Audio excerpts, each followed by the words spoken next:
बच्चों, कैसे हैं आप सब? आई होप आप सब ठीक होंगे। आइए आज हम पढ़ते हैं पार्ट 3 मेरा बचपन। ये जो आत्मकथा है ये महात्मा गांधी जी की है। ठीक है, उन्होंने अपने बचपन के बारे में कुछ यहाँ पर जिक्र किया है। चलिए आइए शुरू करते हैं। तो क्या कहते हैं गांधी जी? जब मैं 7 बरस का था, यानी कि जब मैं 7 साल का था, तब मुझे राजकोट की ग्राम पाठशाला मतलब गांव के स्कूल में भेजा गया था। ठीक है, उस मदरसे में अब उर्दू जो है हमारी उर्दू में स्कूल को मदरसा भी बोलते हैं। तो उस मदरसे में बिताए हुए दिन मुझे अच्छी तरह याद है। मास्टरों के नाम धाम भी, मतलब मास्टरों के नाम भी मुझे अच्छे से याद है। पोरबंदर की भांति वहां की पढ़ाई के बारे में कुछ विशेष जानने योग्य नहीं है, क्योंकि जैसी पढ़ाई पोरबंदर में थी ऐसी वहां पे थी।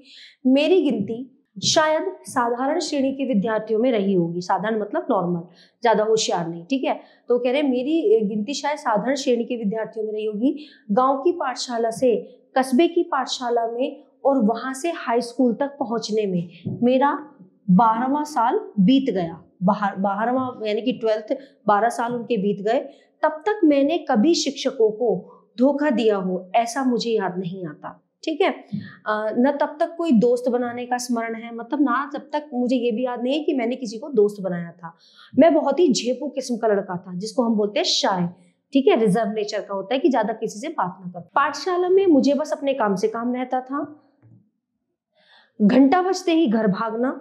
ठीक है, भागना शब्द में जानबूझ कर इस्तेमाल कर रहा हूं। कारण ये है कि मुझे किसी से बातें करना अच्छा नहीं लगता था। जैसे ही बेल बजती थी, जैसे ही घंटा बजता था, मैं अपने घर भाग जाता था। ठीक है, मुझे किसी से बातें करना अच्छा नहीं लगता था। ठीक है, कोई मेरा मजाक ना उड़ाए, यही डर मुझे हमेशा बना रहता था। हाई स्कूल के पहले ही साल की जो परीक्षा काल है, जो परीक्षा का समय है, उस समय की एक घटना यहाँ पे मैं आपको बता रहा हूँ कि शिक्षा विभाग के इंस्पेक्टर शायद स्कूल के मुआयने के लिए आए थे। आते हैं ना इंस्पेक्शन के लिए बाहर से, एग्जाम में एग्जामिनर आते हैं ना बाहर से, तो वो वहां पे मुआयना यानी कि इंस्पेक्शन के लिए आए थे।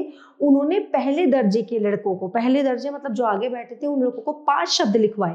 पहला दर्जा मतलब जो टॉपर बच्चे होते हैं, उनमें एक शब्द मैंने गलत लिख दिया। ठीक है, जो आगे बैठते हैं बच्चे, तो क्या हुआ, उनमें एक शब्द मैंने गलत लिखा। मास्टर जी ने मुझे अपने बूट की नोक से चेताया। मास्टर जी जो क्लास में पढ़ाते हैं, उन्होंने उसको समझाने की कोशिश की। एक तरह से मतलब उसको चिटिंग करने, नकल करने के लिए उसको वो कह रहे थे कि बराबर में से देख के तुम अपना सही कर लो। मैं ये सोच भी ना सका कि मास्टर जी मुझे दूसरे लड़कों की स्लेट देखकर हिज्जे दुरुस्त मतलब वर्ण को ठीक करने को कह रहे हैं। जो वर्ण मैंने लिखा है उसको वो ठीक करने को कह रहे हैं। मैंने तो ये मान रखा था कि मास्टर जी वहां इसके लिए तैनात है कि हम एक दूसरे की नकल ना कर सके। होता है ना, यूजुअली यही होता है कि जो क्लास में टीचर होते हैं तो वो ध्यान रखते हैं कि कोई नकल ना कर ले। ठीक है, सब लोगों के 5 शब्द सही निकले, अकेला मैं बेवकूफ बना। मेरी मूर्खता मास्टर ने मुझे बाद में बतलाई। मास्टर जी उसको इशारा कर रहे थे कि तू ठीक कर ले, पर मेरे मन पर उसका कोई असर ना हुआ। मुझे दूसरे लड़कों की नकल करना कभी नहीं आया, मतलब मैंने ये सोचा भी नहीं। मेरा मन इतना साफ था कि मैंने कभी नकल करने का सोचा भी नहीं। इतने पर भी मास्टर जी, मतलब एक जो मेरे अंदर सम्मान था अध्यापक को लेके, टीचर को लेके, इतने पर भी मास्टर जी के प्रति मेरा आदर कभी घटा नहीं। बड़ों के दोष न देखने का गुण मुझ में स्वाभाविक था कि बड़े जो होते हैं वो हमेशा सही होते हैं। मैंने कभी उनमें अवगुण नहीं देखे। मास्टर जी के अन्य दोष भी मुझे बाद में मालूम हुए, उनकी अन्य कमियां भी मुझे बड़े होके बाद में पता चली।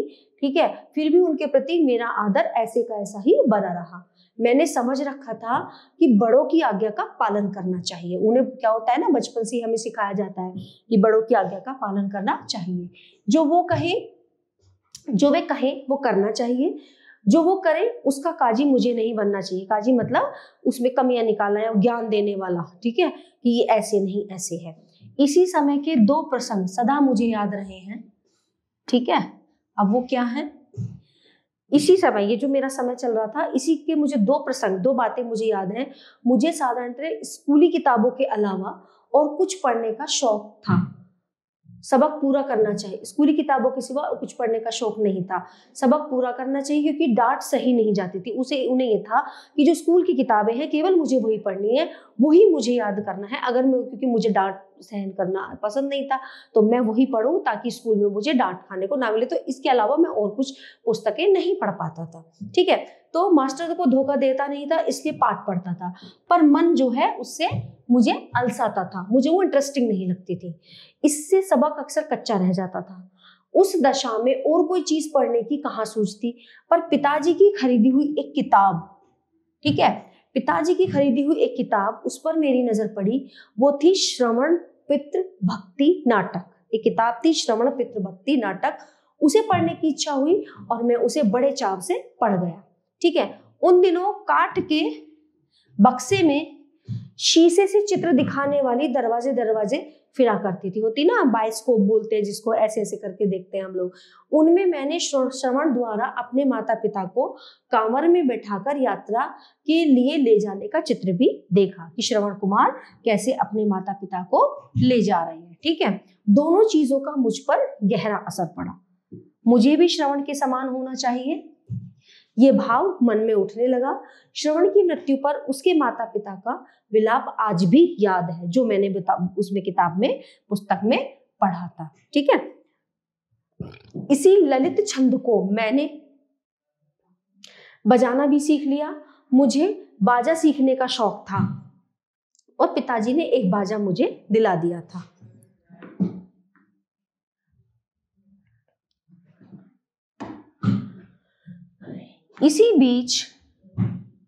इसी बीच एक नाटक कंपनी आती है, मुझे उसका नाटक देखने की इजाजत मिली। उसमें हरिश्चंद्र की कहानी थी। ये नाटक देखने से मेरी तृप्ति नहीं होती थी, उसे बार बार देखने को जी चाहता, पर क्या होता, बार बार कौन जाने देता।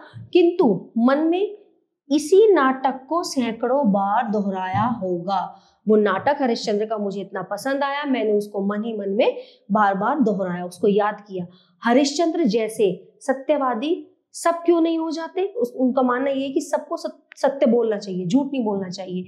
ये धुन रहती हरिश्चंद्र पर जैसी विपत्तियां पड़ी थी, हरिश्चंद्र पर जैसी विपत्तियां पड़ी थी वैसी विपत्तियों को भोगना और सत्य का पालन करना ही वास्तविक सत्य है। ठीक है, मैंने तो मान लिया था कि नाटक में लिखी विपदाएं हरिश्चंद्र पर जरूर पड़ी होंगी, अवश्य पड़ी होंगी। हरिश्चंद्र का दुख देखकर, उसे याद कर मैं खूब रोया हूँ। आज मैं समझ गया हूँ कि हरिश्चंद्र कोई ऐतिहासिक व्यक्ति नहीं थे, फिर भी मेरे मन में हरिश्चंद्र और श्रवण आज भी जीवित है। मेरा ख्याल है कि आज भी अगर मैं इन नाटकों को पढ़ूं तो आज भी मेरी आंखों में आंसू आ जाएंगे। ठीक है, तो ये गांधी जी ने अपना एक्सपीरियंस, अपना अनुभव इस पाठ में बताया है। ठीक है, अब आइए चलते हैं हम आगे शब्द भंडार पर। कुछ शब्द हैं यहाँ पे। मदरसे, प्राथमिक पाठशाला, जहां से हम पढ़ना शुरू करते हैं। दुरुस्त, ठीक, काजी, न्याय करने वाला। हिज्जे, मैंने आपको बताया था जैसे हिज्जे वर्ण, झेपू शर्मिला, तृप्ति संतुष्टि। Now we have to come on अभ्यास वाटिका। ये अब हम अभ्यास वाटिका पे चलते हैं। सबसे पहले मुझे पढ़ने कहाँ भेजा गया था?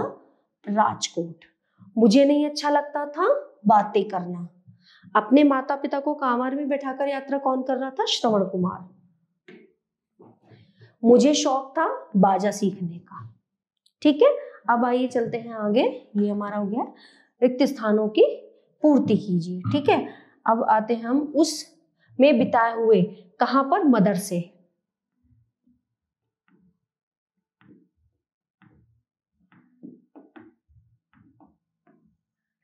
ठीक है, मेरी गिनती शायद साधारण श्रेणी, कैटेगरी।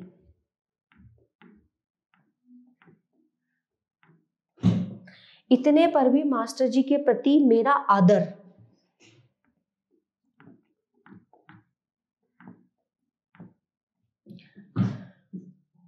आज मैं समझ गया हूं कि हरिश्चंद्र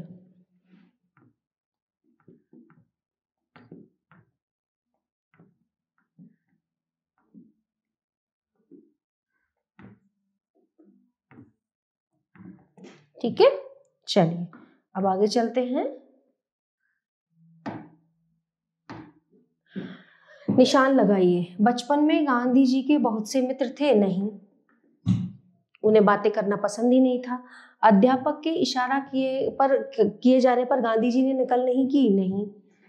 अध्यापक के, हाँ, नहीं की, यस सही है, नहीं ये बात सही है, यहाँ पे हम राइट पे लगाएंगे निशान। गांधी जी शुरू से ही किताबें पढ़ते थे, हाँ, उस किताबें नहीं, उन्हें बस स्कूल की ही पढ़ते थे वो। श्रवण कुमार का चरित्र उन्हें बहुत अच्छा लगा, हाँ। सत्य के पालन में उनकी गहरी आस्था थी, हाँ। ठीक है, अब चलिए नेक्स्ट पेज पे चलते हैं। प्रश्न उत्तर। अब आते हैं हमारे प्रश्न उत्तर। बचपन में गांधी जी का स्वभाव कैसा था? शर्मीला।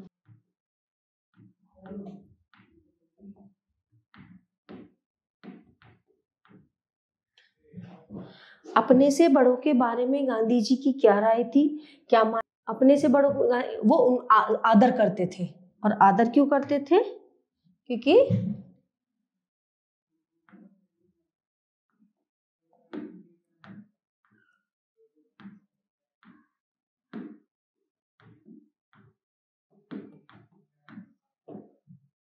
बड़े हमेशा सही होते हैं। किस पुस्तक को गांधी जी ने बड़े चाव से पढ़ा था? श्रवण मात्र पितृभक्ति। श्रवण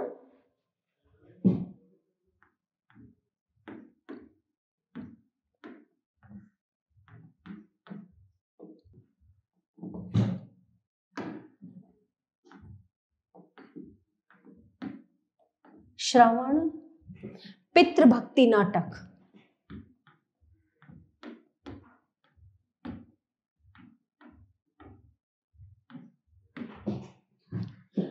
किस नाटक को बार बार देखकर गांधी जी को तृप्ति नहीं होती थी? कौन सा नाटक था वो? हरिश्चंद्र की कहानी।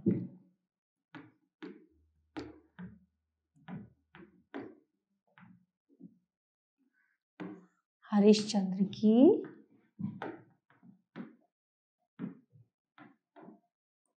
कहानी। किसका दुख देखकर गांधी जी खूब रोए थे? हरिश्चंद्र का।